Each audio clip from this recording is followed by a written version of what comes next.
When Sheriff Boone was gunned down, his daughter Clara was left with nothing but his badge and a town on the edge of ruin. With Silas Granger's riders tearing across the frontier, she had a choice: lay down the star or carry it into the fire. From smoke-choked saloons to the desperate siege of her hometown, Clara Boone proved that courage runs deeper than blood. And when the final showdown came, she showed the West that justice could still ride stronger than vengeance. Before we get started, drop a comment and let us know where in the world you're watching from. And if this story speaks to you, be sure to hit that subscribe button. I've got something truly special coming your way tomorrow. The Arizona sun sank low, throwing long fingers of orange light across the desert. Heat shimmered off the hard-pan earth, and the cicadas sang their dry song in the brush. Sheriff Boone rode slowly down the trail, the old sorrel gelding plodding, steady beneath him. Boone wasn't one for rushing. He'd spent near 30 years with a badge pinned over his heart, and he knew a man only found trouble when he tried to outrun it. Behind him, dust stretched in a thin trail. Ahead, the land dipped into Copper Creek Canyon, where shadows already pooled like spilled ink. Boone adjusted his hat against the glare and scanned the horizon. He felt it in his bones, the kind of weight that told him this ride might end, differently than all the others. On the far ridge, a crow cawed once and took flight. Boone touched the silver star on his vest, the badge worn thin by time, and muttered under his breath. "All right, old man," he told himself. "Let's see this done." Clara Boone watched from the edge of town, standing in the frame of the livery barn. Her father had insisted she stay back, but Clara knew better. Trouble had been brewing for weeks, whispers of Silas Granger and his riders coming back into the territory. Silas wasn't just another outlaw. He was a man her father once called friend, a man turned bitter and mean after the war. Clara's hands trembled as she clutched the rough wood post. She'd begged her father not to ride out alone, but Boone had just smiled that tired smile, the one that seemed carved into his weathered face. "This is my burden, Clara, not yours." She remembered the rasp of his voice, the way his hand lingered on her shoulder. She wanted to believe he was untouchable, the way children do about their fathers. But Clara wasn't a child anymore. She was 22, sharp-eyed and stubborn as iron. She knew men like Silas didn't let go of grudges, not even after years of dust and silence. As Boone rode down the canyon trail, Clara whispered a prayer she wasn't sure she believed in. Ambush came sudden as a rattlesnake strike. Rifles cracked from the ridge above and the sorrel reared in panic. Boone rolled from the saddle, landing hard on the rocky ground as bullets kicked up dirt around him. He drew his Colt quick, firing twice toward the ridgeline. A man screamed, hit, but not dead. More riders poured down from the rocks, faces half covered with kerchiefs, eyes mean and hungry. At their head rode Silas Granger. His black coat flapped in the wind, and his grin was the kind that could freeze blood. "Well, Boone," he called, voice carrying like a sermon in the canyon, "you should have stayed in town. You and me, we got business left undone." Boone, crouched behind his fallen horse, thumbed back the hammer of his Colt. "You made your choice years ago, Silas. This trail don't end well for you." Silas laughed, deep and bitter. "Don't it, though? Seems to me it ends right here, with you bled out in the dust." The gang fired again. Boone felt a burning punch in his side, hot iron tearing through flesh. He staggered, firing back, dropping one outlaw clean off his horse. The canyon filled with smoke, gunfire echoing like thunderclaps. Clara ran. She didn't remember her feet hitting the ground, only the sound of gunshots snapping like whips in the canyon. She carried no gun, just a kitchen knife she'd grabbed without thinking. The world narrowed to the sight of her father pinned down, bleeding, fighting like a man too stubborn to fall. She slid down the rocks, scraping her hands raw, ducking when a bullet sparked off stone near her head. Boone saw her, and his eyes went wide. "Clara, get back!" he roared, voice ragged. But Clara kept coming. She dropped behind the fallen sorrel beside him, her breath coming fast and sharp. His shirt was soaked through, red spreading down his side. "Pa," her voice cracked. "You're hit bad." Boone gritted his teeth, hand pressed to the wound. "Ain't the first time, won't be the last." But even he didn't believe it. His skin had gone pale, lips drawn tight. Silas rode closer, slowing his horse, savoring the sight. "Well now, the sheriff's little girl." His grin widened. "Looks like the badge'll die with him after all." Boone's hand found Clara's, pressing something cold and heavy into it. She looked down. The badge, edges worn smooth. "From years of wear." "Listen to me," Boone rasped, eyes blazing though his strength failed. "Don't let this town fall. Don't let him win. You carry the star now, Clara. Not for me, for the law. Promise me." Her throat closed tight, tears cutting tracks through the dust on her cheeks. "I promise, Pa." Boone gave her the faintest smile, then drew in a shuddering breath. His Colt slipped from his hand. His chest stilled. The desert seemed to fall, silent. Even Silas paused, watching the life drain from the only man who'd ever stood toe-to-toe with him. Then he tipped his hat mockingly. "Sheriff Boone, always knew you'd die with your boots on." He turned his horse, signaling his gang. "Let's ride, boys. Leave the girl her grief." Dust rose in a choking cloud as the outlaws thundered. Away. Clara knelt beside her father's body long after the sound of hooves faded. The badge dug into her palm, sharp and heavy.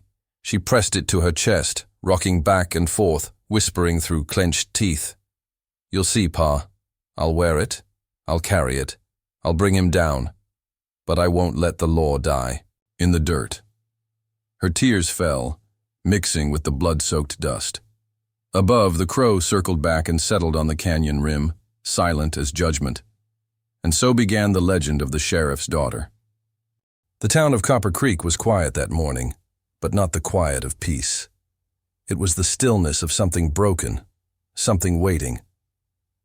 Word of Sheriff Boone's death spread fast, carried in whispers through the saloon, the mercantile, even the schoolhouse. Men set down their cards mid-hand, women paused at their washtubs, and children stopped their play when the news reached them.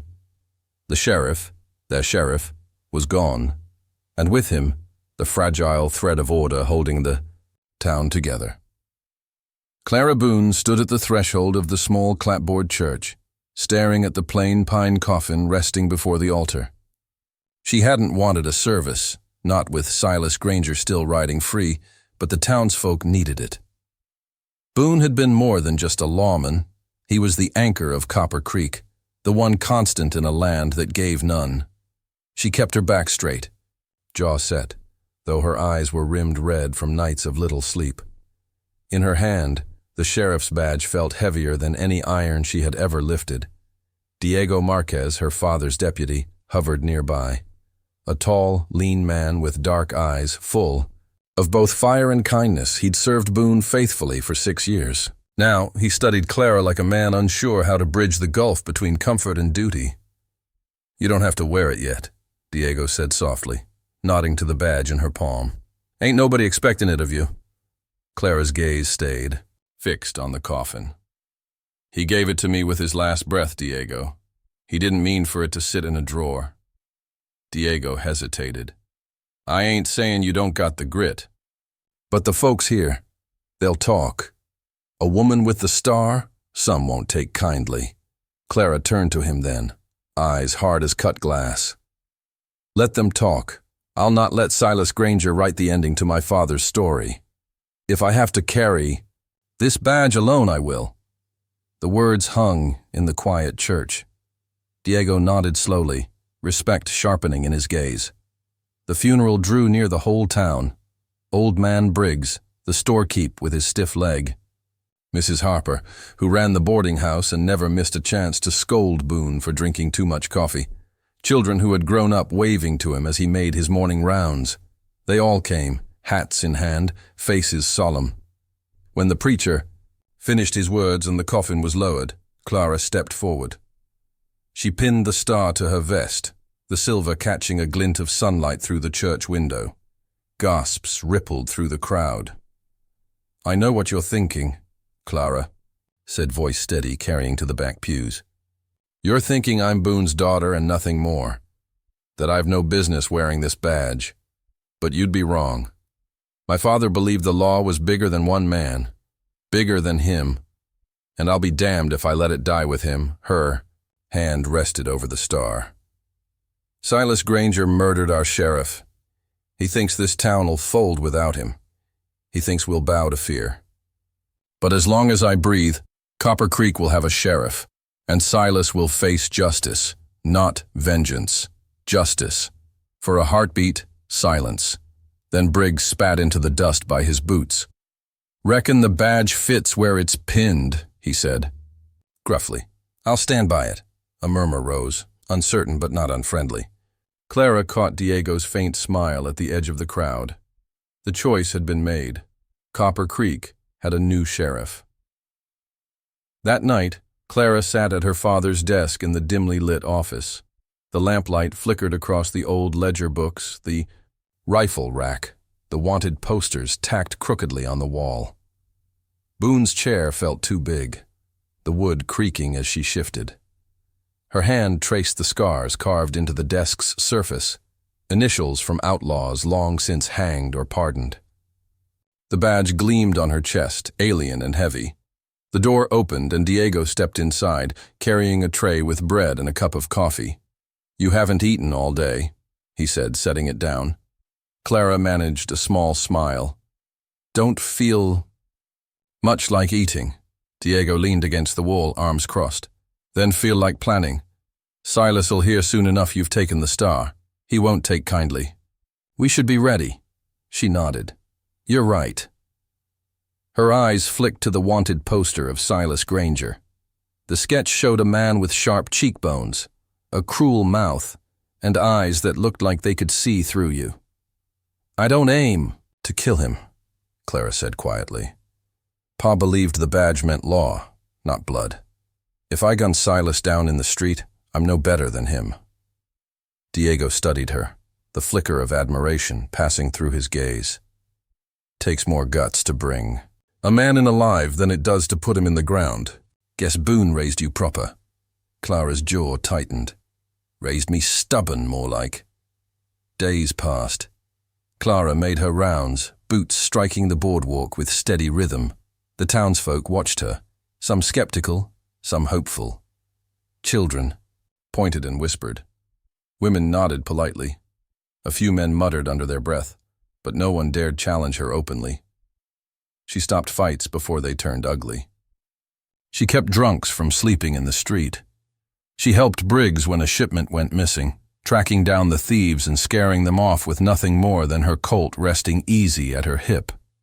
Every small act stitched her tighter into the fabric of Copper Creek. Slowly, the people began to see not just Boone's daughter, but Sheriff Clara Boone. Still, shadows lingered. One evening, as the sun dipped low, Clara and Diego rode out past the canyon where Boone had fallen. The rocks were still scarred with bullet strikes, dark stains faded into the dust. Clara dismounted, standing silent for a long moment. "I'll bring him back here," she said finally. "Not to die, to stand trial. Right here where he thought he'd ended us." Diego looked at her, then the horizon stretching wide and merciless. "You're setting yourself a hard trail, Sheriff," he said. Clara fastened her hat against the wind. "A hard trail's the only kind worth riding." That night, Clara dreamed of her father. She saw him riding through a storm, his badge gleaming like fire in the lightning. He turned to her, face half-shadowed, and spoke only one word: "Justice." She woke with her hand clenched tight over the badge, her breath steady despite the lingering chill. Morning sunlight poured through the window, and she rose with new resolve. Silas Granger thought the law had died with Boone, but Clara Boone was about to prove him wrong. The first trouble came quicker than anyone expected. It started with the Coyote Riders, a ragged band of horse thieves and highway robbers who'd long sniffed around Copper Creek like buzzards circling a wounded animal. With Boone gone, they figured the town had no claws left. They rode in at dusk, 6 of them, raising dust on the main street like a storm. Their leader, Pike Rourke, was a scarred brute with a broken nose that leaned to the left and eyes that gleamed with mean amusement. He sat high in his saddle, a shotgun laid across his lap as though daring anyone to object. The saloon doors swung open, gamblers and drunks spilling out to see what the ruckus was. Shopkeepers pulled curtains closed, mothers grabbed children, and hustled them inside. Clara Boone was already there. She'd been sitting outside the sheriff's office, boot propped on the railing, her father's Winchester resting easy against the wall beside her. When the riders slowed their mounts to a trot, Pike's smirk widened. "Well, hell," he drawled. "Ain't this a sight? Boone's little girl playing sheriff." The men behind him laughed, spurs jangling as they shifted in their saddles. Clara stood, calm and deliberate.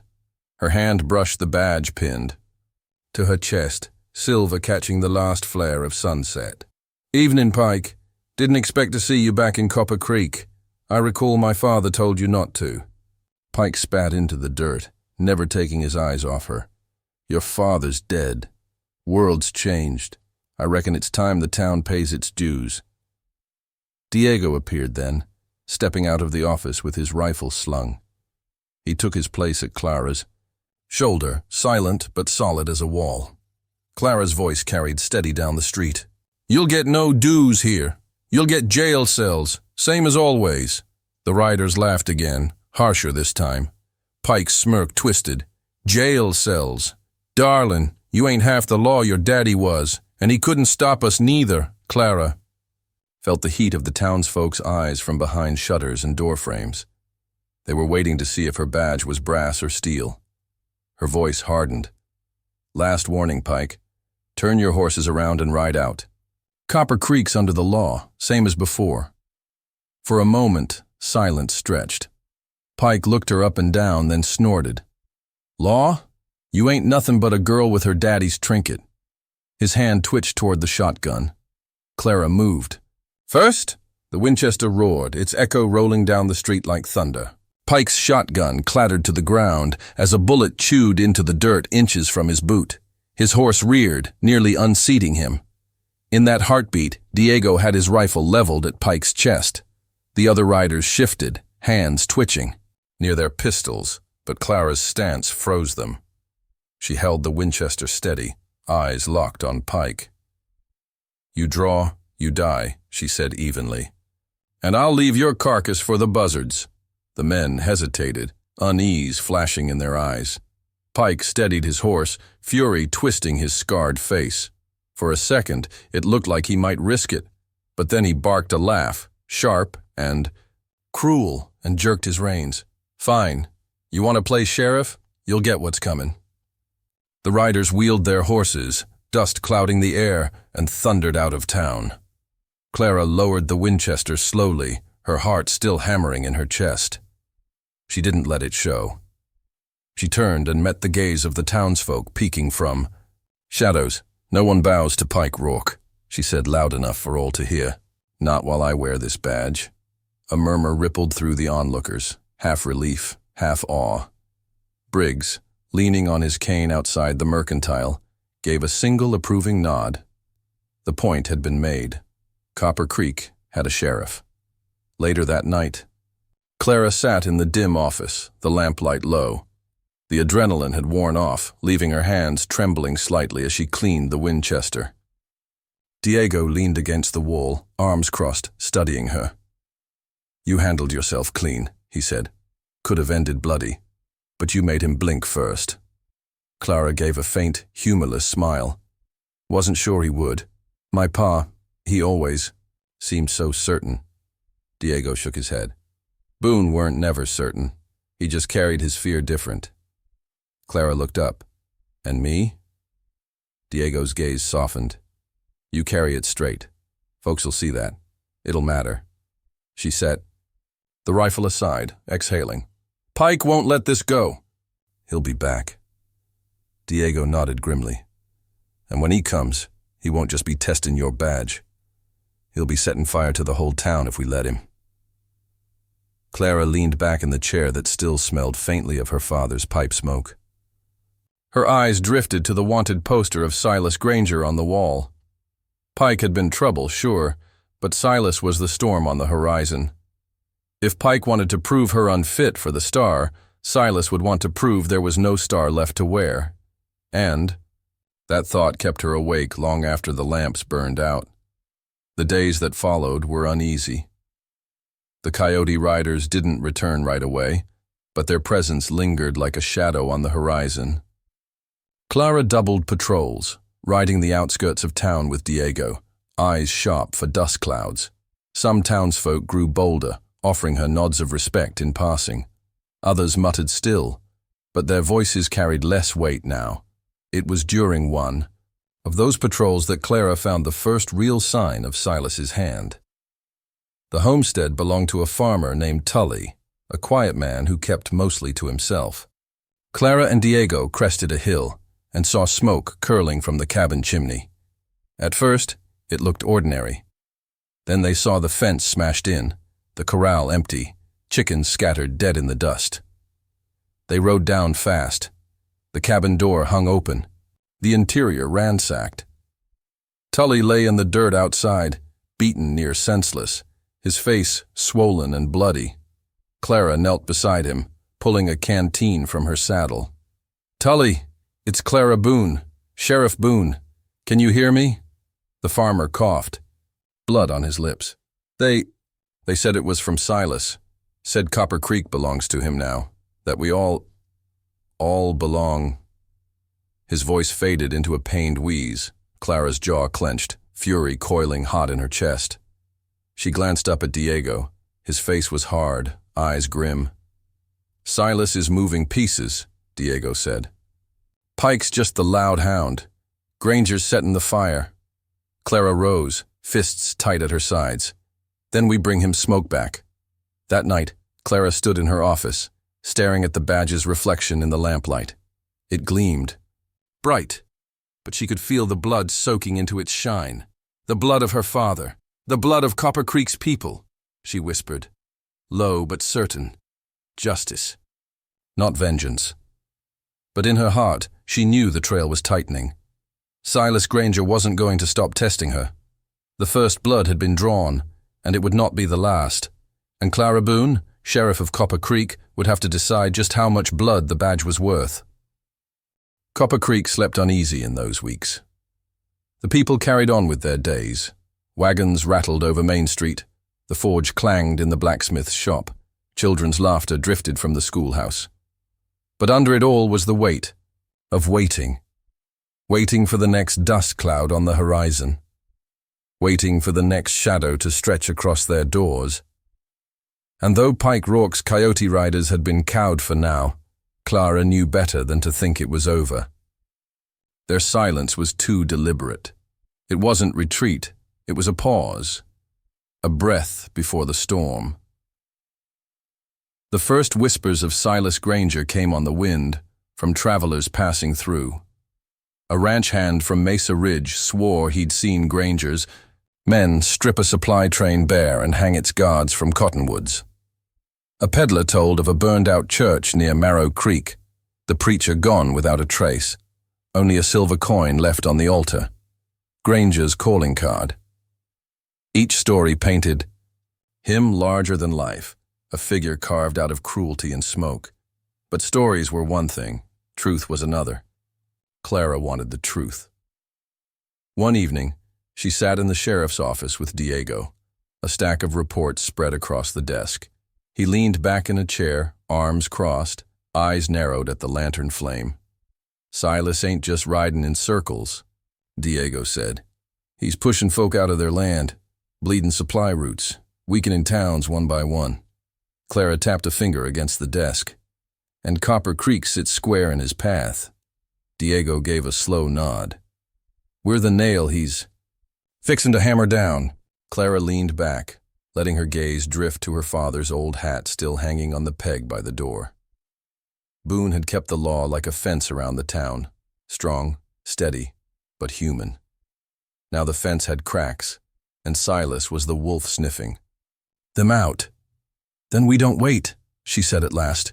"We hunt shadows till they show themselves." The riders returned sooner than expected. It was midday when they rode in, dust clinging to their coats, horses foaming from the hard push. Pike wasn't with them this time. Instead, a younger man named Flint carried the lead, all twitchy grin and eager malice. He didn't come for guns. He came for words. The townsfolk gathered as the riders tied their horses at the trough. Clara stood outside the office, Diego at her side. Flint swaggered forward, his boots striking the boards hard enough to echo. "Sheriff Boone," he said, mock saluting with 2 fingers. "Got a message for you." Clara's face didn't shift. "Then speak it." Flint smirked. "Silas Granger sends his regards. Says Copper Creek's been living on borrowed time. But he's merciful, real merciful. Says if you and your deputy pack up and leave by sundown, he'll spare the town the worst of it." A ripple of unease moved through the watching crowd. Clara's voice rang steady. "Tell Silas Granger Copper Creek doesn't bend. Not to him, not to you." Flint's grin widened, but his eyes went cold. "Then I'll tell him to bring fire." For a long moment, they stood locked, Clara unflinching, Flint smug in his menace. Then he spat near her boots, turned, and mounted up. The riders thundered out as quickly as they'd come, leaving the town choking in their dust. That night, a meeting filled the church hall. Every bench was packed, men standing along the walls, women clutching children close. Old Briggs spoke first, voice sharp. "We can't hold against Granger. If half the stories are true, he'll gut this town in a week." Others muttered agreement. Fear moved like wildfire in close air. Clara stood near the pulpit, arms folded across her chest. She let the voices rise, let the panic crest, then cut through it. "Leaving doesn't save you," she said. "You think Granger lets you walk away clean? He'll strip your wagons, torch your homes, and take what he pleases. He doesn't want Copper Creek empty. He wants Copper Creek his." The hall quieted. She let her gaze sweep them. Farmers, smiths, shopkeepers, mothers, children. Faces lined by dust and labor, eyes full of doubt. "My father stood between this town and men like him. Now it falls to me. But I can't hold Copper Creek alone. Either we face him together, or we fall apart piece by piece." There was silence, broken only by the creak of wood and the distant whine of coyotes in the night. Then Diego spoke from the back, his voice calm but strong. "Sheriff Boone's right. Law don't mean nothing unless folks stand behind it. I seen Granger's kind. He only wins if we bow first." Slowly, heads began to nod. Not all, but enough. Briggs grumbled but didn't argue further. The spark of resolve caught in a few eyes. It wasn't fire yet, but it was kindling. A lone ride. That same week, Clara decided to ride out.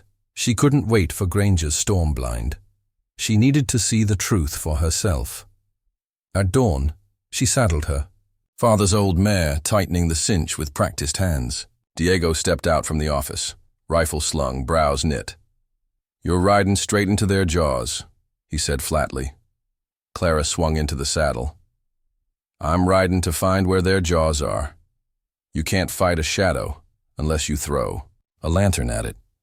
Diego studied her, then sighed. "Don't go alone. I need you here.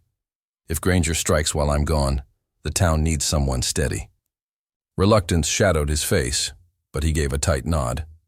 "Then keep your steel close, Sheriff." She tipped her hat and turned the mare toward the open land. The trail led west, past the ridges, where copper veins had long since gone dry. By noon, Clara spotted the first sign, black smoke curling against the sky. She urged the mare faster.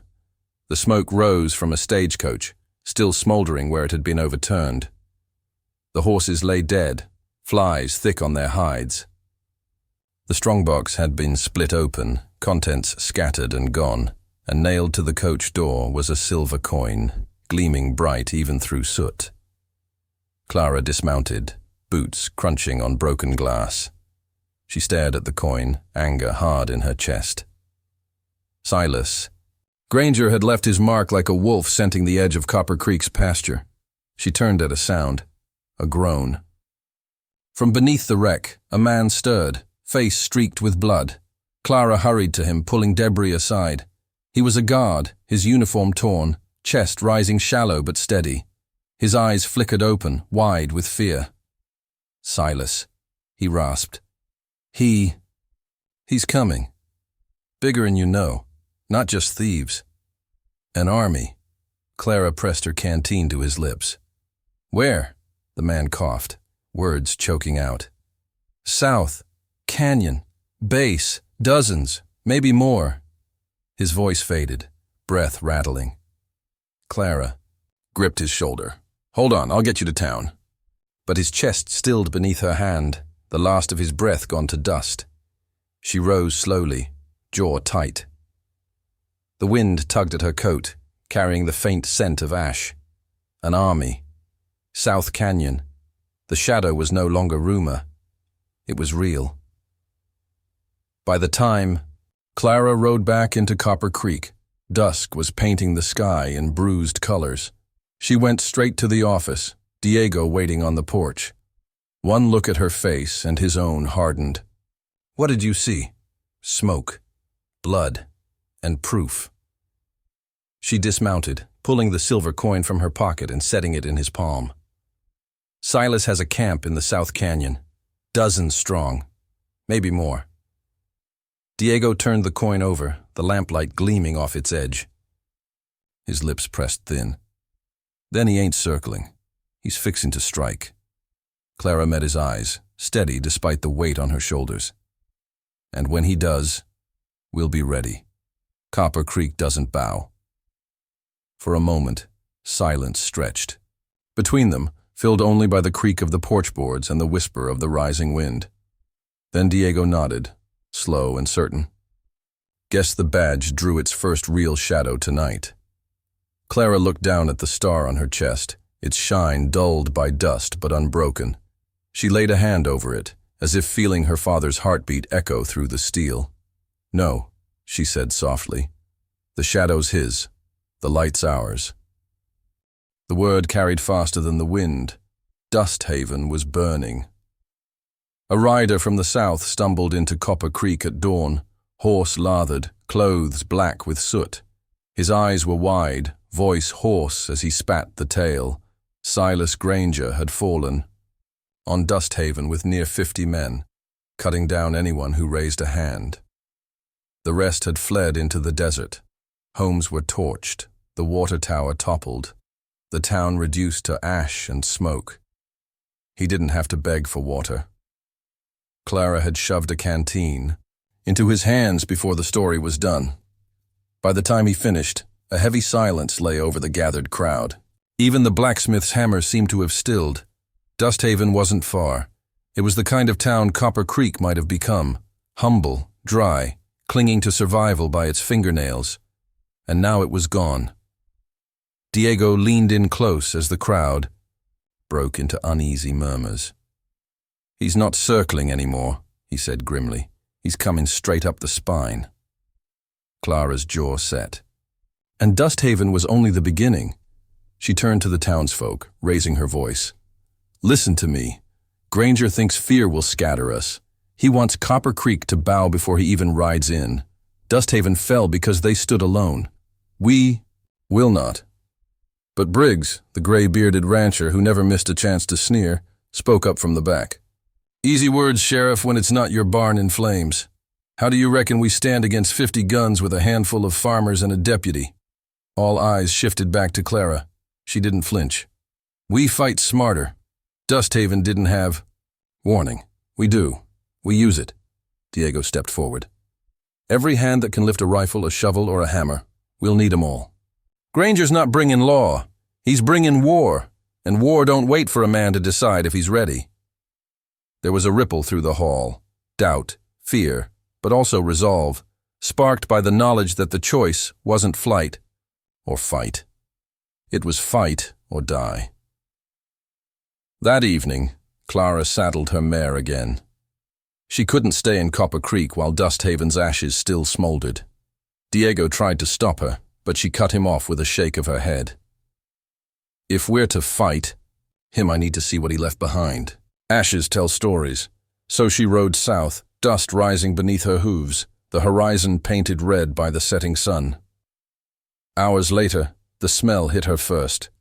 Sharp, bitter, unmistakable. Smoke. Dusthaven loomed out of the desert like a corpse. The town was blackened bone, beams jutting skyward like ribs. The church spire collapsed in the street. The air still carried the acrid sting of fire. She dismounted, leading her mare carefully between the ruins. Ash crunched under her boots, floating soft with each step. Here and there, broken things caught her eye. A child's doll charred beyond shape, a cracked mirror glinting in the rubble, a wagon wheel sunk into blackened dirt. And then, voices. Clara froze, hand drifting to the butt of her revolver. She crept closer, hugging the wall of a half-collapsed store. Beyond it, a handful of Dusthaven survivors crouched around the shell of a wagon, faces hollow with smoke and grief. A woman clutched a boy to her chest. A man cradled his bandaged arm. They were alive, but only just. Clara stepped out slowly, hands open to show she bore no threat. Sheriff Clara Boone, Copper Creek. Their eyes sharpened at the word sheriff. Hope, or maybe disbelief. One man, his face blackened with soot, rasped. They came before dawn. No warning, no mercy, just fire. Clara swallowed hard. How many of you? The woman's voice cracked. Dozens fled. Some scattered into the desert. But most... She trailed off, eyes falling to the ruins around her. Clara bowed her head. She couldn't promise justice, not yet, but she could promise they wouldn't be forgotten. Copper Creek stands, she said. If you've the strength, ride with me. If not, I'll see you safe to our town. You're not alone. The survivors exchanged weary looks. Some nodded. They would follow. And so Clara Boone, sheriff of Copper Creek, rode north out of the ruins of Dusthaven with a trail of broken souls behind her. The first proof that Silas Granger could be fought, not just feared. Back in Copper Creek, the news of Dusthaven's fall lit a fire under the people. For every voice that quivered with fear, two more rose with resolve. The blacksmith, Henderson, began forging iron spikes and sharpening tools into weapons.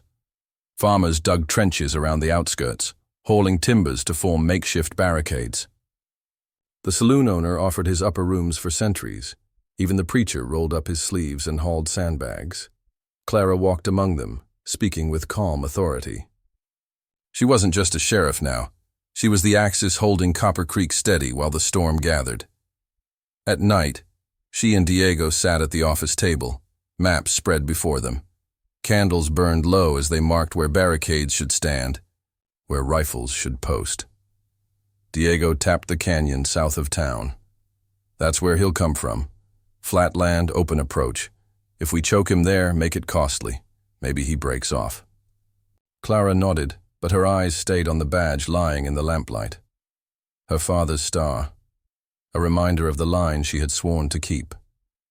Silas doesn't break easy, she said. But Copper Creek's stronger than he reckons. Stronger than he's ever met. The first sign came at dusk 2 days later. A plume of dust rising on the horizon, lit red by the setting sun. Every rifleman took his place. Mothers herded children into cellars. The preacher whispered prayers. Clara stood in the street with Diego, eyes fixed on the horizon. The dust cloud grew larger. Then came the shapes, riders, dozens of them, and at their head rode a figure tall and broad, his coat long, his hat wide-brimmed, his horse black as coal. Even at distance, Clara felt the weight of him. Silas Granger, stepping out of rumor and into Copper Creek's sight. The coyote riders fanned out, circling the town, their whoops and hollers splitting the night air. Shots cracked into the sky, a show of power. But they didn't charge. Not yet. Instead, Granger rode forward alone, stopping just beyond rifle range. His voice carried like thunder over the open plain. "Sheriff Boone!" The name rolled heavy, and the townsfolk shivered at the sound. Clara stepped forward, her boots steady, her voice carrying back across the distance. "Granger, you've burned. Enough. Copper Creek won't fall like Dust Haven." Granger laughed, a deep rattling sound that seemed to crawl across the dirt. "You think Copper Creek is different? You think a handful of farmers and a girl with her daddy's badge stopped me?" Clara's eyes narrowed. "We're not here to stop you, Granger. We're here to bury you." A ripple of gasps stirred behind her. For a moment, the Outlaw King was silent. Then his grin flashed white in the dying light. "Then let's see if the desert prefers your bones." He wheeled his horse, and with a single whistle, the riders pulled back into the dark. They would come at dawn. The night was long. Clara hardly slept. She walked the barricades, checked rifles, spoke quiet words to those whose hands shook with fear. She moved like a flame through shadow, small, but enough to light the wick of courage. When dawn finally came, the horizon erupted in dust. The coyote riders charged, a swarm of horse and steel, their shouts rising like wolves. Rifles cracked from the barricades, wood splintered, dust flew, the air filled with smoke and thunder. Clara fired from the front line, revolver barking, her aim steady as stone. Diego's rifle rang sharp beside her, each shot dropping another rider. Henderson swung a sledge at any who breached, turning the Forge's strength into war. The first wave broke against Copper Creek like water on rock. Men fell screaming in the dust, horses toppled, the riders scattering back, but they regrouped, and the next wave was fiercer. By noon, the barricades were splintered, trenches half filled with bodies. Smoke stung the air. The town was holding, but barely. Clara wiped the blood from her cheek, eyes scanning the chaos. And then she saw him, Silas Granger, riding through the smoke, revolvers drawn, cutting down her people like stalks of wheat. Her heart hammered, but her hand steadied. On the grip of her gun, the time had come. The morning sun rose blood-red over Copper Creek, its light spilling across smoke and dust. The town groaned under the weight of battle, barricades splintered, windows shattered. The air carried a bitter tang of gunpowder and sweat, and through it all Clara Boone stood firm. Her revolver was hot in her hand, its chambers nearly spent. She'd fired until her wrist ached, until her ears rang with the thunder of it. Beside her, Diego worked the lever of his rifle with mechanical calm, his shots finding their marks even as the enemy pressed closer. The coyote riders swirled around the edges of town like a storm, charging, firing, wheeling away. Each pass left bodies in the dust, some theirs, some Copper Creek's. Clara's eyes weren't on the smoke or the wounded. They were on the tall figure carving his way through the melee, Silas Granger. His black horse loomed like a beast from nightmare, mane wild, nostrils flaring steam. Granger's coat flowed like a shroud, his revolvers spitting flame with ruthless precision. Wherever he rode, men died. And now he was riding straight for her. The riders cleared a path as their leader thundered forward. Clara raised her revolver, steady despite the tremor in her chest. She fired once, twice. Sparks flew as bullets grazed his stirrup iron, his coat. But Silas didn't fall. He came on like a force of nature, eyes locked on hers. At the last instant, Clara dove aside, his horse crashing through the barricade where she'd stood. Splinters rained. Granger wheeled the beast around with inhuman control, his grin wide beneath his shadowed hat. "You've got your daddy's fire," he called, voice carrying over the chaos. But fire burns out quick in this desert. Clara rose, dust on her face, revolver gripped tight. Then let's see if you can stand the heat. Their guns roared almost in unison. The impact of the exchange cracked the air, her shot grazing his shoulder, his slug ripping through the wood. Beside her head, the world narrowed to two figures in smoke, each one circling, testing, waiting for the other to falter. The battle raged around them. Henderson's hammer split a rider's skull at the edge of the forge. A farmer screamed as he went down, clutching his belly. Diego fired from the rooftop, forcing back a charge. But Clara barely heard it. Her lungs burned. Her heart thudded with the certainty that the town's fate hung on her. Granger was no mere outlaw. He was the weight behind every burned barn, every murdered settler, every mother weeping over an empty bed. He was the desert given teeth, and he was smiling. "You think Copper Creek matters?" he taunted. "It's dust on the wind, same as you." He spurred his horse forward, revolver leveled. Clara fired, the shot striking the beast's flank. The horse reared with a shriek, tossing Granger half from the saddle. For the first time, his grin faltered. Clara charged. She closed the distance, shoulder slamming into him as he hit the dirt. His revolver skittered across the street. Dust and blood smeared their faces as they grappled, his hand like iron around her wrist. "You ain't got the weight," he growled, forcing her down. But Clara's free hand found the knife strapped to her boot. She drove it upward, catching him across the ribs. His roar split the air, more fury than pain. He flung her aside like a rag doll. Clara hit the ground hard, vision flashing white. Her revolver lay feet away, just out of reach, and Granger was already on his feet, blood soaking his coat but his steps steady, eyes burning like coals. "Clara!" Diego's voice cracked the haze. From the rooftop he fired, the bullet striking inches from Granger's head. The outlaw ducked, snarling. Other townsfolk joined in. Henderson hurled a hammer. The preacher, of all people, fired a shotgun from the chapel doorway. Bullets whipped the dirt at Granger's boots. For the first time, Silas Granger looked unsure. Not beaten, not yet, but pressed. He snarled, grabbed his revolver from the dust, and fired a wild shot that sent townsfolk scattering. Then, with a sharp whistle, he vaulted back onto his horse. The beast bucked, bloodied but unbroken, and together they stormed through the barricade.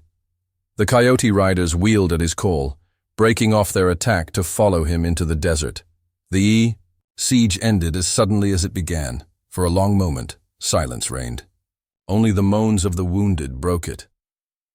Clara staggered to her feet, wiping blood from her brow. Her chest heaved as she watched the dust cloud retreat. Granger had escaped, but so had Copper Creek. The barricades were ruined. The streets were littered with blood. Men lay dead, women sobbing over them. But the town still stood. Against all odds, they had not burned. Diego hurried down from the rooftop, grabbing her arm. "You're hurt." She shook her head. "Not enough to stop me." Her eyes stayed fixed on the horizon where Granger had vanished. The people gathered around her, waiting, trembling, but alive. Dusthaven had fallen in silence. Copper Creek had stood in fire. Clara straightened, her voice carrying across the wreckage. "He'll come again. Stronger, angrier. But today we proved we're more than dust on the wind. Copper Creek stands, and it'll keep standing." The cheer that rose was ragged, weary, but real. In it, Clara felt the first spark of something more powerful than fear, hope. That night, the dead were buried by lantern light. Families wept softly as rough wooden crosses were hammered into the ground. The preacher spoke words that cracked with grief. Clara stood among them, hat in hand, her heart heavy. Every life lost pressed against her shoulders. She was sheriff. Their blood was on her badge as much as on Granger's hands. When the service ended, Diego found her staring out over the graves. "You did what you had to," he said quietly. Clara shook her head. I did what I could, but it wasn't enough. Copper Creek still stands, Diego said firmly. That's enough for today. Clara's jaw clenched. Not until Silas Granger is in the ground. Her voice was low, but the vow in it was iron. And somewhere beyond the desert horizon, Silas Granger rode with rage in his veins and vengeance in his heart, a storm that had been bloodied but not broken. The siege of Dust Haven was over, but the war for Copper Creek had only just begun. The desert gave no mercy. It swallowed the weak and tested the strong until only bone and shadow remained. Clara Boone stood on the edge of Copper Creek as dawn broke, hat in hand, eyes on the horizon. The sun rose like a blade over the jagged mesas, cutting light across the wastes. Somewhere out there, Silas Granger rode, bleeding, furious, unbroken, and he was coming back. Copper Creek bore its scars like an old fighter after a brawl. Burned wood blackened the streets. Barricades lay half-smashed, patched together overnight with wagon boards and scraps of fencing. The smell of blood clung to the dirt even after it had been washed with buckets of well water. Every man, woman, and child moved with a quiet stiffness. Farmers limped with hastily wrapped wounds. Mothers whispered to their children, voices soft, but tight with fear. The forge rang with Henderson's hammer, shaping iron into crude spikes for the barricades. The siege had been survived, but it hadn't been won. Clara walked among them with the badge heavy on her breast. Faces turned toward her, some searching for reassurance, others for answers she didn't yet have. "You're your father's girl," an old rancher told her, tipping his hat with a trembling hand. "Reckon he'd be proud." Clara nodded, but didn't answer. Pride meant little when graves were still fresh. She found Diego on the edge of town, scanning the desert with his rifle across his knees. He didn't turn when she approached. "They're gathering," he said flatly. Clara followed his gaze. On the far ridge, just visible against the rising sun, riders lingered like vultures. They didn't approach, but they didn't leave either. "Scouts," Diego muttered. "Granger's sizing us up, testing how long we can hold before we break." Clara felt her jaw tighten. "He won't find us easy pickings." Diego looked at her then, his dark eyes sharp. "You think Copper Creek can take another hit like yesterday? Half these folks can barely hold a rifle. Henderson's tough, sure, but he's just one man. And we buried near a dozen last night." Clara let the weight of his words sink in. The town was cracked, its spirit fragile. A second siege might not break their walls, but it could shatter their will. "We don't run," she said finally. Diego studied her for a moment, then nodded once. "Then we bleed. Again." By noon, the scouts were gone. By dusk, a dust cloud rose in the west. Word spread like wildfire. The coyote riders were massing. Families scrambled to shutter windows. Men carried rifles to the barricades. The preacher opened the chapel doors, not for prayer, but for shelter. Children were ushered inside with wide, frightened eyes. Clara walked the length of the street, her revolver strapped tight, her father's hat pulled low. She forced her voice steady as she barked orders, directing where to post lookouts, where to stack extra ammunition. "We're not Dust Haven," she told them. "We won't fold, not while I'm wearing this badge." Her words rang strong, but inside her chest a knot of dread coiled tighter. The riders came with the falling night. Dozens. Strong, they swept across the desert like a tide of black water, their horses kicking up a storm of dust. Torches blazed in their hands, casting firelight across scarred faces. At their head rode Silas Granger. His coat was torn, his shirt stained with blood, where Clara's knife had cut him. But he sat tall, unshaken, a dark king returned to claim. His crown. His voice carried over the hoofbeats like thunder. "Copper Creek," he roared. "You've cost me blood. You've cost me men. And for that, I'll cost you everything." The riders howled, a sound like coyotes tearing flesh. Clara stepped into the street, revolver in hand, her heart pounding but her stance unyielding. This badge says law still stands in Copper Creek. You'll answer for every drop of blood. You've spilled. Granger's grin split his face like a scar. Then come take me, Sheriff's daughter. He raised his arm. The riders surged forward. The first wave smashed against Copper Creek's defenses with brutal force. Gunfire cracked in the dark, muzzle flashes lighting the street like lightning strikes. Bullets tore through wood, shattered glass, kicked up, guises of dust. Clara fired until her revolver clicked empty, then ducked behind the barricade to reload with shaking hands. Henderson's hammer rose and fell beside her, caving in the skull of a rider who dared climb the barrier.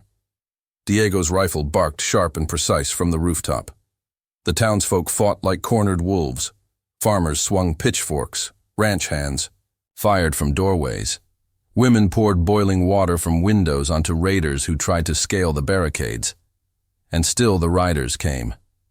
Silas Granger cut through the chaos like a blade, firing with ruthless precision, laughing when bullets grazed. "His coat! Copper Creek bleeds!" he shouted, his voice carrying over the clash. And blood don't wash out of the sand. Hours blurred. The night dragged on, filled with smoke and screams. The barricades buckled, rebuilt, buckled again. Every time a rider fell, another took his place. Clara's arms ached. Her throat was raw from shouting orders, from calling the people to hold the line. Each time she faltered, she heard her father's voice in memory. The badge don't give you strength, Clara. It reminds you to find it. At the height of the battle, Silas broke through. His black horse thundered down Main Street, scattering defenders, his revolver blazing. Clara stepped into his path, her heart slamming against her ribs. She fired, 1, 2, 3 shots, each one striking sparks as they tore across his coat. But Granger rode on, wild-eyed and unstoppable. At the last instant, Diego leapt from the rooftop onto the outlaw's horse, tackling Granger from the saddle. They hit the ground hard, grappling in the dust. Clara charged to join him, but the riders closed in, cutting her off. Gunfire, shouts, the scream of horses filled the air as friend and foe clashed in the choking smoke. By dawn, the riders broke. Not because they were beaten, but because Granger called them off. Bruised, bloodied, but alive, he mounted his horse. Once more his eyes locked on Clara across the battlefield. Smoke curled around them, the sun rising in blood-red haze. "This ain't over, Sheriff," he called, voice raw but steady. "I'll come again, and when I do, Copper Creek'll be ash." With a sharp whistle, he wheeled his horse and led. The riders back into the desert. The silence that followed was deafening. Bodies littered the streets. Barricades lay in ruins. The town stood, but just barely. Clara lowered her revolver, every muscle trembling. The badge on her chest felt heavier than ever before. They had survived. But survival came at a price, and the war with Silas Granger was far from over. The desert was quiet again, but it wasn't peace. It was the hush after a storm, the silence of vultures circling overhead. Copper Creek had survived 2 sieges, barely. The people were alive, but their strength was waning. Granger would come again, and when he did, there might not be enough left to stand. Clara Boone knew what had to be done.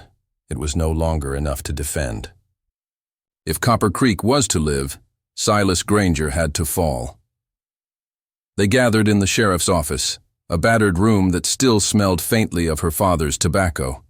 Henderson stood with arms folded, his apron streaked with blood that wasn't his. Diego leaned against the wall, his rifle propped close. A half-dozen townsfolk filled the rest of the room.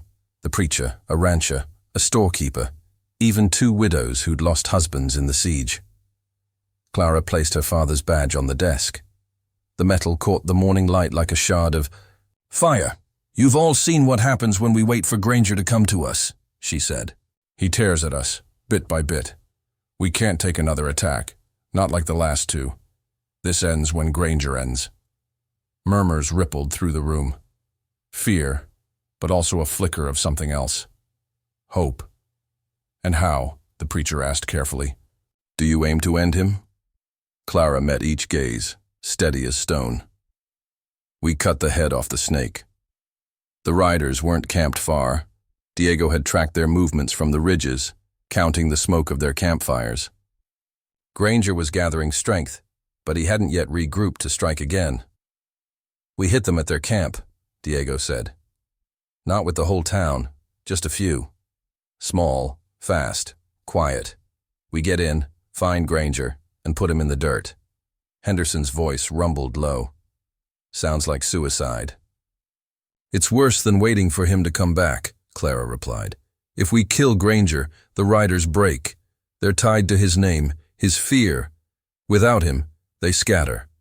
The room fell silent. Every eye turned toward the badge on the desk. Finally, Henderson exhaled like a bellows. Hell, if you're set on this, you won't ride alone. Diego's smirk was grim. Wouldn't miss it. The next day was a blur of steel and silence. Henderson forged a pair of iron knives, short and brutal, meant for close work. Diego checked and rechecked his rifle, oiled the mechanism until it gleamed. Clara sat at her father's desk, reloading her revolver one bullet at a time. Every click of brass sliding into a chamber felt like a prayer. Before sundown, she walked to the cemetery on the hill. Her father's grave was still fresh, the wooden cross stark against the red soil. She rested her hand on the earth. Pa, she whispered, I'll finish what you started. The wind stirred the grass, carrying the faintest echo of his voice in her memory. The badge don't make the law. You do. They rode under cover of night. The desert stretched silent beneath the stars, broken only by the sound of hooves. Clara led, Diego and Henderson close behind. None of them spoke. Words would only betray the weight of what they were about to do. They dismounted before the ridgeline. Crawling belly down through the dust, they peered into the valley below. The riders' camp sprawled in a crooked circle of firelight. Horses shifted, tethered to posts. Outlaws lounged around flames, drinking, laughing, sharpening blades.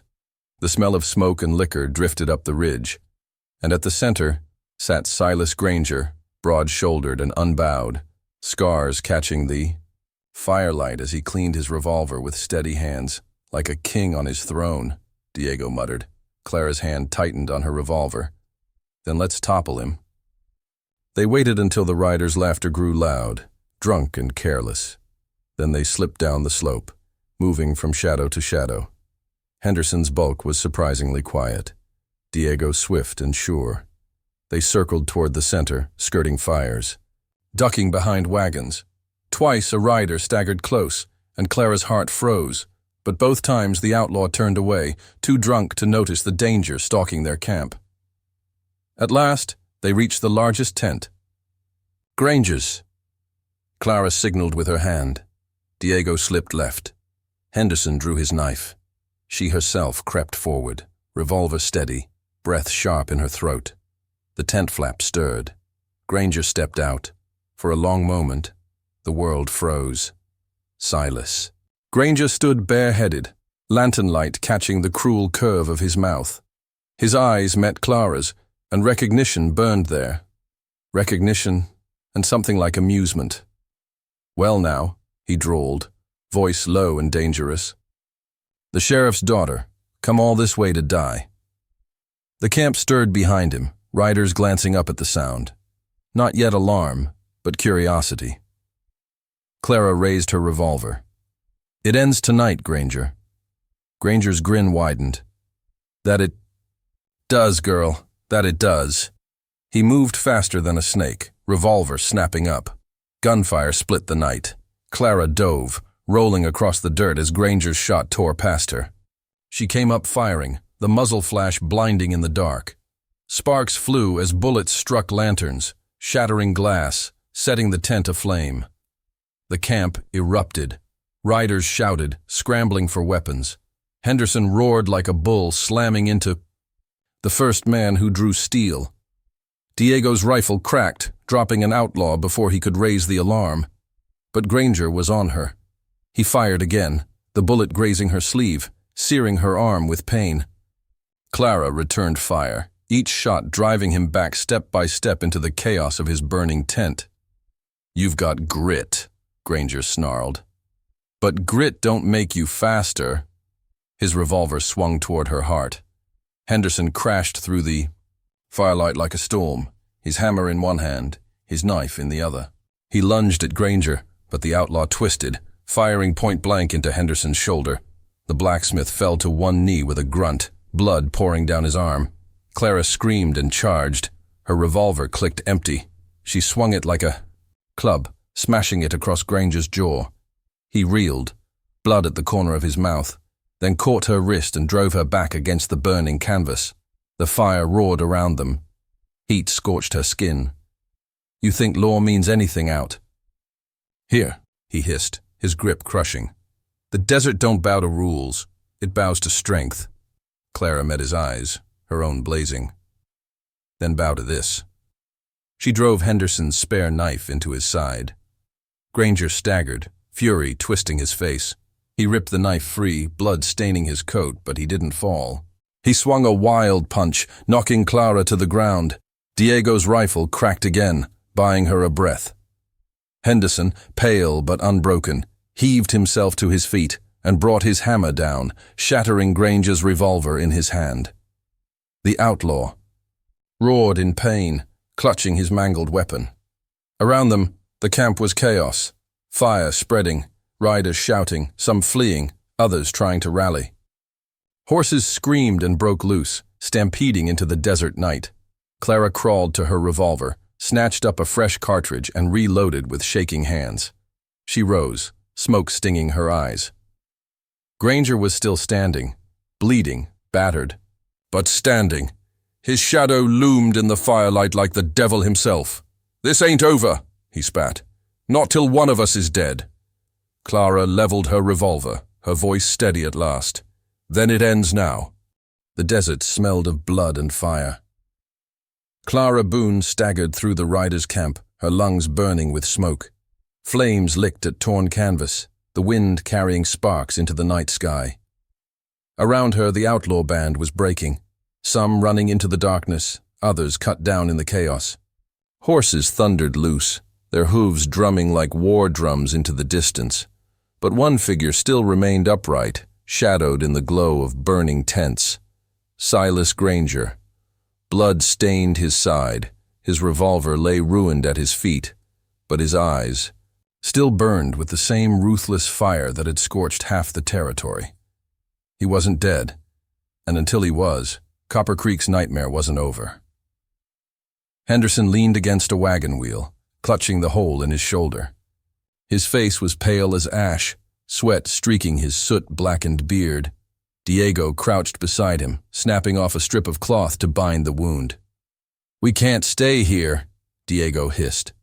"Riders'll regroup, or worse, the fire'll take the whole valley. We've done what we came for. We got Granger bleeding. Let's go while we can." Clara's gaze didn't waver from the outlaw's staggering form. Not yet. Her revolver felt heavy in her grip, slick with blood and sweat. Every part of her screamed to end it now, here in the smoke, where justice could finally be done. But Granger didn't charge them. He didn't even lift a hand. He only stood there, shoulders heaving, a ghost against the inferno, staring at her with a promise carved into his glare. "I'll see you again, Boone." Then, with a ragged breath, he turned and vanished into the smoke. Clara surged forward. "No!" She pushed past flaming debris, stumbling over dead riders, following the shadow that slipped between the fires. Her boots pounded the dirt, lungs choking on soot, but she didn't care. She would not let him escape. Granger was more than a man. Now, he was every grave dug in Copper Creek, every child who'd cried through the night, every scar she carried in her heart. If he slipped away tonight, he would rise again like smoke, poisoning the land all over. Diego's voice shouted behind her. "Clara, stop! But the smoke swallowed her before she could answer. The fire warped the world into shapes that weren't there. Figures loomed in the haze, half-seen riders, eyes glowing like embers, guns raised. Clara snapped her revolver. Up, fired, the shot ringing empty into the smoke. Nothing but shadows. She pressed on, coughing, her head swimming. The smoke wasn't just in her lungs. It was in her mind, twisting. She saw faces in it, her father, grim and weary, hand resting. On the badge, Elira, the chained girl from the raided caravan, reaching out with eyes like dying stars. And there, towering above them all, Granger, but not flesh and blood. A phantom, his laughter rolling through the fire like thunder. "You can't kill me, Boone," the smoke whispered in his voice. "I ain't a man. I'm the West itself." She stumbled, nearly dropping her gun. For a heartbeat, the weight of it crushed her. The thought that maybe he was right. Maybe Granger was more than a man. Maybe he was what the desert made of. Men again and again, as endless as the dust.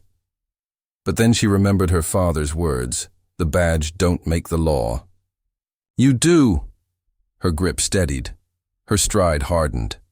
"Then I'll kill the West itself if I have to," she muttered. Through the haze, she found him.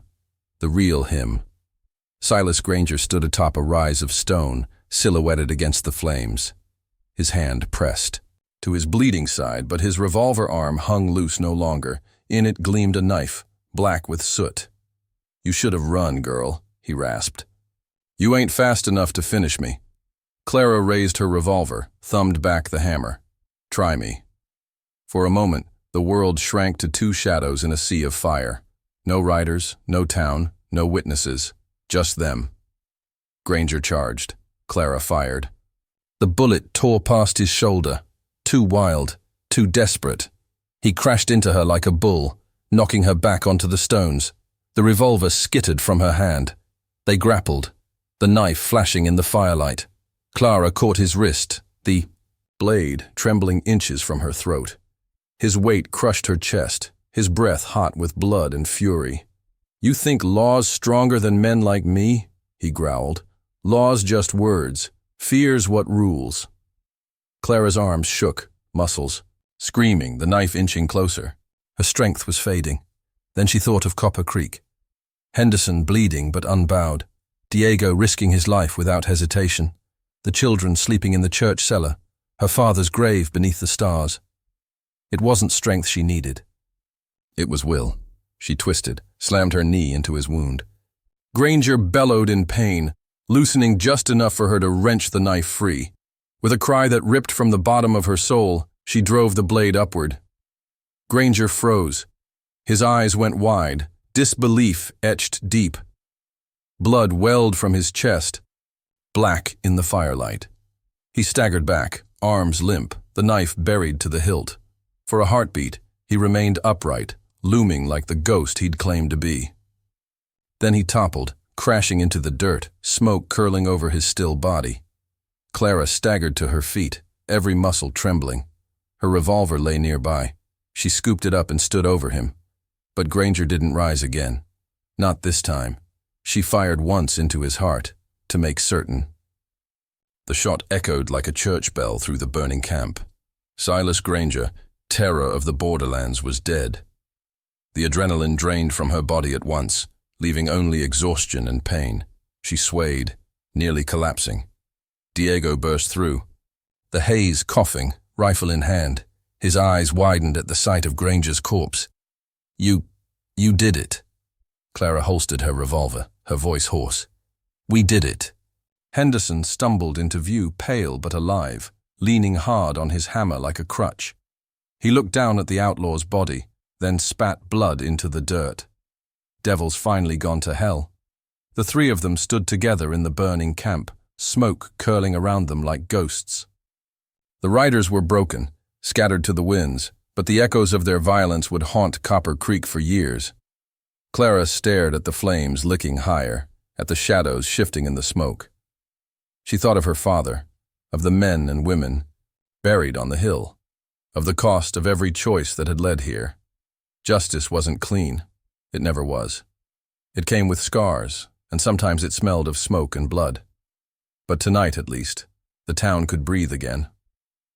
The night was quiet. Too quiet. For the first time in weeks, there was no thunder of hooves, no gunfire, no screams tearing through the valley. Only the whisper of wind carrying the smell of ash. Clara Boone stood on the ridge above the ruined. Riders' camp, her revolver still holstered, her badge heavy on her chest. Silas Granger lay dead below, the flames eating away the last traces of his reign. She should have felt triumph, relief, but what settled over her shoulders felt heavier than victory. It was the hangman's shadow. The survivors limped back toward Copper Creek at dawn. Henderson leaned hard on a crude sling, pale but determined, to walk on his own 2 feet. Diego kept pace beside Clara, his rifle slung across his back, eyes scanning the horizon as if the riders might still come thundering from the dust. They didn't. The outlaw band was broken, scattered into the desert. Like leaves, and yet the silence was uneasy. Every hoofbeat of their weary horses echoed like judgment. When the town came into view, the bells of the chapel tolled slow and somber. Not for victory, for the dead. The townsfolk emerged, faces drawn, some limping, some carrying what few. Supplies hadn't burned. They looked at Clara not with cheers but with a wary, aching quiet. Their sheriff's daughter had brought them through fire, yes, but the cost was written in their hollow eyes. Children clung to mothers. Graves waited on the hillside, and Clara felt every weight of it pressing against the badge pinned to her coat. That night, as the town gathered in the square, Clara faced them with smoke still in her hair. "We've beaten them," she said, her voice steady, though her hands trembled at her sides. "The riders are scattered. Silas Granger is dead. Copper Creek stands." There was no cheer, only a murmur, heavy as the desert wind. An older rancher stepped forward, his face lined by both sun and sorrow. "And how many graves stand with us, Sheriff Boone?" The words cut like a knife. Clara forced herself not to look away. "Too many." Another voice rose. "You could have killed Granger sooner. Why'd you risk so much to bring him down here with fire and blood all around?" Her jaw tightened. "Because justice demanded it. If I'd shot him in the back or left him to rot in a canyon, he'd have lived on in every whispered tale. Another outlaw would have taken up his name. The badge has to mean something, or it's no better than the gun." Silence met her words. Some nodded. Some shook their heads. But none could deny she had done what her father would have wanted. The law had spoken, even in the fire.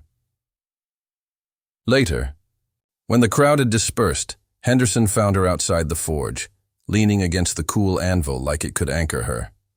"You ain't slept," he muttered. "No." He studied her, then grunted. "Your father would have been proud." Her throat tightened. "Would he? I didn't bring him in alive. I didn't put him before a jury." "You did what a Boone always does. You carried the law into hell and came out breathing. That's more than most men could have managed." She looked down at the badge, fingers brushing the tarnished silver. It felt heavier now, like it carried every name carved into the town's cemetery stones. "Sometimes," she whispered, "I wonder if the badge makes me different from them at all." Henderson's eyes softened. "Difference is, Sheriff, you carry the weight. Granger never did." The next morning, Clara rode alone to the hillside cemetery. Fresh mounds dotted the earth, markers carved quick and rough. She dismounted, hat in hand, and walked among them. She paused at her father's grave. The stone was simple, the earth around it trampled from too many visits. Kneeling, she laid her revolver across the marker, its barrel scarred with smoke and blood. "I thought killing him would set me free," she murmured. "But I reckon I was wrong. Feels like I'm more bound than ever." The wind shifted, carrying with it the faintest smell of gunpowder and fire. For a moment she thought she heard her father's voice in it. The badge don't make the law. You do. Her hand lingered on the stone, then she stood and holstered the revolver once more. The law wasn't freedom. It was chains. But they were chains she had chosen. Days turned into weeks. Slowly, Copper Creek began to breathe again. Men rebuilt fences. Women scrubbed soot from walls. Children laughed once more, though their play was quieter, shadowed by memory. Clara oversaw it all. Not as a blacksmith's daughter, not as a grieving girl, but as sheriff. When disputes rose, she settled them. When tempers flared, she cooled them. When outlaws tested the town's strength, she rode out with Diego at her side and Henderson grumbling behind, and they came back with justice in their hands. Copper Creek was no longer just a town on the edge of the desert. It was her town, and us. Though the hangman's shadow still loomed, she bore it with unflinching resolve. One evening, as the sun bled red across the horizon, Clara stood outside the sheriff's office, the badge glinting on her chest. Diego leaned on the porch rail beside her, his hat tipped low. "You ever think it'll end?" he asked. "What?" "The fighting. The killing. The next Granger." Clara's eyes followed the sinking sun, where the desert stretched endless and unforgiving. "No," she said quietly. "There'll always be another shadow waiting. That's the way of the West." Diego glanced at her. "Then why keep fighting?" She touched the badge, feeling its weight, its promise. "Because if we stop, then the shadows win. My father believed that. Now I do, too." The sky darkened, the stars pricking through. The night would bring silence again, uneasy, watchful silence. But not fear, for as long as Clara Boone wore the badge, Copper Creek would not bow to shadows. The hangman's shadow would always be there, long and cold across the desert, but so would she. Thank you for being here and sharing this story with me. If you're ready for more, just click on the next one waiting for you right now. And please remember to subscribe and turn on notifications so we can keep exploring new stories together.